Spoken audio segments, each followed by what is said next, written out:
Good evening, Marikit! Marikit. Ingay! Sungit mo ah. Tigilan mo ako, Fina. Ayaw nga, mahal. Maiksi pasensya ko ngayon. Lumayo-layo ka sa akin, please lang. Ngayon lang maiksi pasensya mo? Hindi ba parang araw-araw ganun ka? Sige naman eh. Red days? Hindi. Masakit ang ulo mo? Hindi. Masakit ang bewang mo? Hindi. Ano ba? Sayang, kala ko sex bomb dancer ka no. Hindi ka titigil. Wala ka sa mood. Malamang ano pa bang bago? Yung pagmamahal ko sa'yo lalo na dadagdagan sa bawat segundong lumilipas. Ano? Tinanong mo ko kung ano pa bang bago eh. Sinagot ko lang. Oh, itatapon mo sa akin yan? Binigay ko yan ng 3rd anniversary natin. Napanalunan kayo sa perya. Pinaghirapan ko yan. Naiinis na ako, Fin. O, eto na nga, wait lang. Hoy, mood! Tigilan mo asawa ko ah. Dahil sa'yo, naiinis na siya sa akin. Go away! Ayan, pinagalitan ko na. Titigilan ka na yan. Aba, inirapan mo ako? Taray mo, madam ah.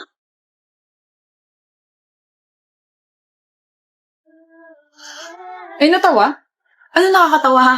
Kala mo masisindak mo ako? Pumatay din tong mga mata ko. Ikaw lang talaga yung nakaka-keep up sa ganitong attitude ko, no? Siyempre, mahal kita eh. Pero attitude rin kasi ako mahal. Manggal na ako eh. Ewan ko sa'yo. Laro na lang tayo ng card game para humupa yung init ng ulo mo. Wala na, humupa na. Yun. O, mag-sorry ka na kay Marifin. Marifin? Sino yun? Yung stuff to yung nahawak mo. Siya si Marifin. Ibabato mo na sana siya kanina, di ba? She must have been hurt.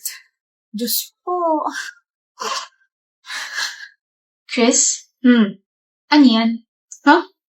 Bakit ang tagal mo naman yata nagsa-cellphone? Wala, Bi.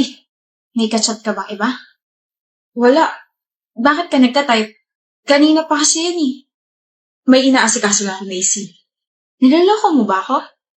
What? No! Wala ka ba sa mood ko usapin ako? Nagpo-fall out of love ka na ba? May nagawa ba ako mali? Galit ka ba sa akin? Yung paper roses sa kwarto mo, para ba sa iba yun? Bakit naman ganyan niisip mo? I'm sorry, okay? May inaasikaso lang talaga ako. Eh ano nga? Mahirap bang sabihin yun?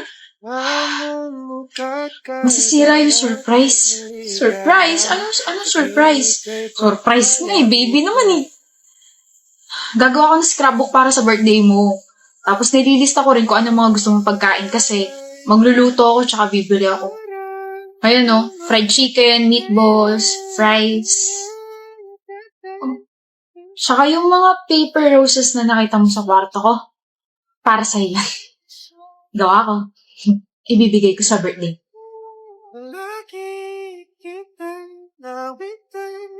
Hoy!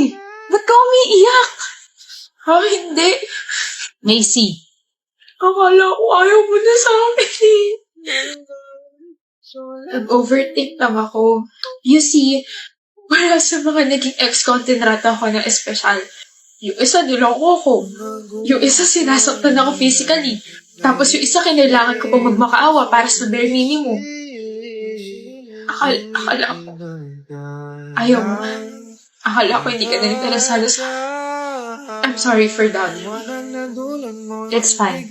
Pero sana lagi mong tatandaan na kung may gustong gawin ng isang tao para sa mahal niya, gagawin niya. You know, even the little things. Ngayon kalimutan mo kung ano yung sinabi kong surprise para sa'yo. Please, lang. Tsaka huwag na iyak, mahal kong baby na yan. Tulo na uhog mo eh. Faith, kakain ka na ba? Sino kasabay mo? Yung mga friends ko na tiga-ibang course. Bakit? Pwede ba sumabay? Dali na. Kasi Nari. Bakit? Bawal? I'm actually okay with you joining us, pero kasi I have to ask my friends first if okay sa kanila. Tama, huwag na nga. Hi, Faith! Hi, Nari. Sorry kahapon. Uy, no, it's okay. Hindi ka galit? Hindi, ano ka ba? Sige. Faith? Bilang pambawi sa pag-reject mo sa akin kahapon, ilibre mo naman ako.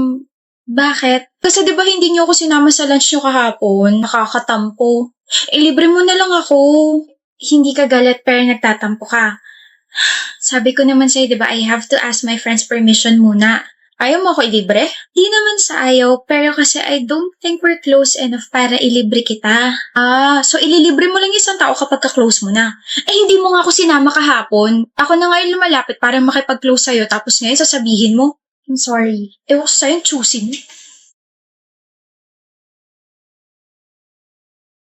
Kakainis. Init na naman ang ulo mo, Nari. Ito kasing si Faith, damot. Yung pinakatahimik at pinakamabait na kablock natin? Madamot? Sigurado ko ba si Faith yan? Mabait? Hindi naman mabait yan eh. Lumabas na yung tunay niyang ugali. Bakit ano nangyari? Dalawa kasi yung nangyari. Una, gusto ko sumabay sa kanya kahapon sa lunch pero kasama niya pala yung mga friends niya tiga-ibang course. Tapos syempre, nagtanong ako kung pwede ba sumama, ganun-ganun. Aba sabi ba naman, tatanungin niya muna yung mga friends niya kung pwede. Tapos ito pa, kanina lang to nangyari ha. Sabi ko, bilang pambawas sa ginawa niyang pag-reject sa akin kahapon, kailangan niya akong ilibre. Sabi ba naman, hindi kami ganun ka-close para ilibre niya ako? Pangit na ugali. Diba, nakakala talaga siya. No, Nari, I mean, sino ka ba para ilibre niya? Ano? Tama naman siya eh. Hindi kayo close para ilibre ka niya. Ang kapal naman ng mukha mo, te. Oo nga, hindi ka ba nakakaramdam ng hiya tapos ngayon kung ano-ano yung mga pinagsasabi mo tungkol sa kanya? What about yung pagtanggi niya sa akin kahapon? Ay nako, hindi ka kilala ng mga friends niya. They have plans tapos bigla kang susulpot doon? O sige ganito, okay lang kay Faith na sumabay ka sa kanila. Pero hindi mo ba naisip na baka maging uncomfy yung mga friends ni Faith lalo na at hindi ka naman nila kilala? Kinakampihan niyo ba siya? Oo, Nari. Kasi sa ugali mo ngayon, ang pangit-pangit mo ka-banding. Hindi ka lang napagbigyan tapos sisiraan mo agad yung tao? But we're friends. Kaibigan mo nga kami. Kaibigan mo kami na hindi tinotolerate yung ganyang pag-uugali mo. Tara na nga. Ay, nako. Di kampihan niyo siya. Plastic niyo. I have some good news. Ano yan, Ace? Kasama ako sa math competition next week. Ay, paano?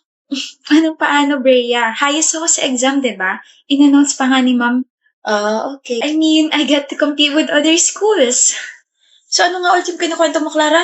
So, ito na nga. Kahapon kasi. Look! Niyan! Nanalo ako sa competition. I'm so happy! Oh. Bakit? Ano ba gusto mo reaction namin? Wala man lang congrats. Para kasi hindi naman kayo masaya para sa akin. O diba sabi sa'yo, magdadrama na naman yan eh. Para naman kasi napaka-big deal ng congrats sa'yo. Of course, big deal yun kasi kaibigan ko kayo. Mana yan, puwet ka na siguro kakaaral. Tama. Tara sa kantin. Congrats, Ace. Galing mo. Thank you, Hannah. Congrats ulit, Ace. Para saan? Di mo pa ba alam? Kasama ka sa honor list. Talaga? Yep. Deserve mo mag-celebrate. Kain tayo sa labas. Ano meron? Kasama ako sa honor list. Talaga? Oo nga. Talagang makakasama ka kasi di ba mayaman magulang mo? Anong sinasabi mo dyan, Brea? Bakit? Totoo naman, di ba? Kaya ka lang naman nagiging representative ng school, tsaka kaya ka kasama sa honor list kasi may kapit ka. Aminin mo na, friends mo naman kami. Oo nga, tsaka baka mamaya is pinangalan sa'yo kasi you're born to ace the quizzes and exams because of your connections. Hindi totoo yan. Nakita namin yung advisor natin, nakausap yung mama mo nung nakaraan. Baka mamaya may bagong pinipitch sa competition for ace kapalit ng pera. How can you both say that? Wala kayong alam. Kaya kausap ni mama yung advisor natin kasi nagpapasalamat siya for guiding me. We're just saying na ang unfair kasi palaging ikaw ace. Give chance to others naman. Nabibigyan naman ng pagkakataon yung iba. Sadyang ayaw nyo lang aminin sa sarili nyo na bobo kayong dalawa kaya ganyan kayo kay ace. Hannah, Sabi mo? Sakit ba masampal ang katotohanan? You can even clap for her. Hindi nyo man lang masabi na, congrats ace. Sobrang deserve mo yan. Hindi eh.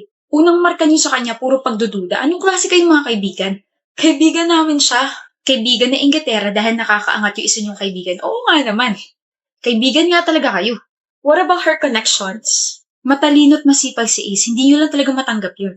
Ako nga na hindi niya nakakasama palagi, kitang-kita yun eh. Kayo lang tong mga bulag-bulagan. You can't convince us. What is 20 raised to 2? Sige nga. 40. Oo nga, 40. it's 400. Huh? 20 raised to 2 is 400. 20 times 20 is equal to 400. That's basic math. Dami mong alam. Bida-bida. Kitams? Tara Ace, i-celebrate natin lahat ng mga na-ace mo except with your fake ace friends.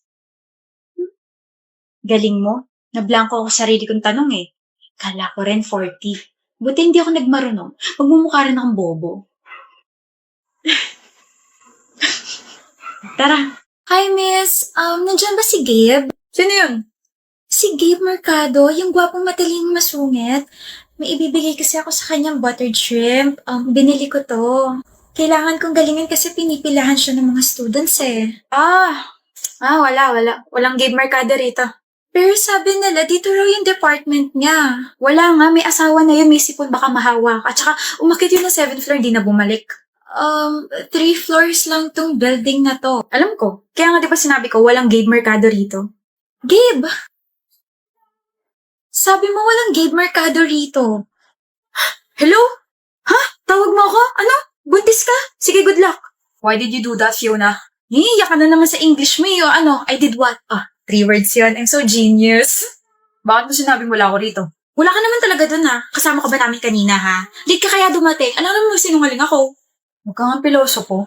Magiging piloto kasi ako. Baka philosopher. Parehas lang yun. Basta, ayaw kitang kausapin, Gabe. Ayaw mo talaga akong kausapin ng maayos. Gusto. Ano ba yun? Alam mo naman pagdating sa'yo, I can swallow my pride, my ego, my toes, my knees, my shoulders, my head. Are you jealous? Jealous? You don't even exist to me. Ano? Na-try ko na rin sa wakas yung linya na yun. Puro ganun kasi nasa FYP ko ngayon. Kung seryoso ka naman, Fiona. Ha? Seryoso naman ako Seryoso sa'yo. Ba't di mo dala yung buttered shrimp ni ate girl? Mukhang masarap pa naman yun. I hate that girl. Sabi niya wala ka raw dito. She's so papansin and so sinungaling. Anyway, hi Gabe. It's so nice to see you in person. I know maraming nagkakagusto sa'yo pero I wanna take the risk. I like you and itong buttered shrimp is for you. Hindi ako kumakain yan. But they said favorite mo to. Yes, that's my favorite. Then, Miss, I have a girlfriend. Sandali. May girlfriend ka? Yes. And her name's Fiona. I know, right? what? Who's your girlfriend? Yung babae makulit kanina? Yeah, she's my girlfriend. She's Fiona. Nauna na siya sa pila? She's fast. Paano siya mauuna kung never naman siya pumila? Sa kanya na ako simula pa nung una. But this buttered shrimp. Hindi ako kumakain ng buttered shrimp kapag hindi luto ni Fiona. Sige, miss. Mag-go ahead. Epal mo naman. At paano ako naging epal? Epalo ko kaya sa itong kamay ko. Kakilig ka naman eh. Grabe, huwag mo na akong papakawalan, Gabe. Kawalan mo yun. I'm like a cray that can color your life. Whatever, Fiona. Whatever, current Shrek. Alam mo, kaya kita ginawang boyfriend kasi para maging times 3 yung English skills ko. Like, I'm so genius, right? Left, up, and down. Uy, huwag ka ma-offend I'm just adulting. Baka kidding. Hello, hindi na tayo mga bata. Where's your common sense? Nabawasan na ba kaya naging common senseless? I don't even know kung bakit ganyan yung takbo ng utak. Because you're running inside my head like a runner. Grabe, gusto talaga ka nakausap. Feeling ko tumatalino. Feeling ko naman nagiging bobo ako kapag kausap kita. Ibig sabihin, kinakalawang ka na. Hindi mo kinakayang humorful ni Fiona. That's why I love you. You're too unique. You're making me... I'm making you what? You're making me feel like I have a washing machine spinning inside my stomach. Baka bigla akong bumula rito sa sobrang mabulaklak mo. Walk-outan ba naman ako? He's like the lowest pagdating sa sense of humor. He's humorless.